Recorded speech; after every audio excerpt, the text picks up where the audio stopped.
സിഡ്നിയിൽ 17-കാരിയെ കൂട്ടബലാത്സംഗം ചെയ്ത case barber shop ജീവനക്കാരൻ കുറ്റം നിഷേധിച്ചു.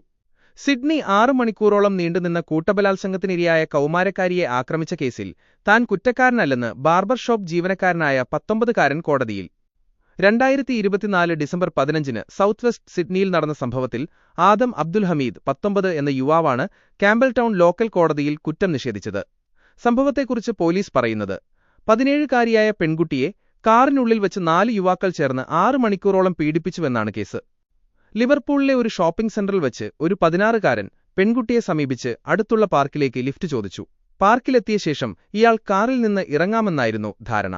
എന്നാൽ അവിടെ എത്തിയപ്പോൾ മറ്റ് 2 യുവാക്കൾ കൂടി കാറിൽ കയറുകയും പെൺകുട്ടിയെ ഉപദ്രവിക്കുകയും ചെയ്തു. പിന്നീട് 4-മനായി ആദം അബ്ദുൽ ഹമീദും ഇവർക്കൊപ്പം ചേർന്നതായും പോലീസ് ആരോപിക്കുന്നു.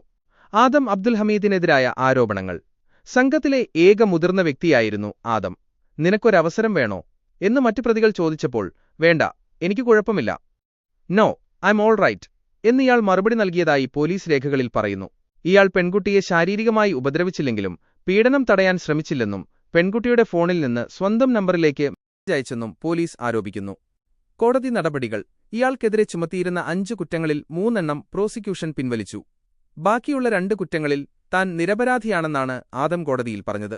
2026 അവസാനമോ 2027 ആദ്യമോ കേസിൽ വിചാരണ നടക്കും. അതുവരെ പെൺകുട്ടിയെ സമീപിക്കാൻ ശ്രമിക്കരുതെന്ന് കോടതി കർശന നിർദ്ദേശം നൽകിയിട്ടുണ്ട്.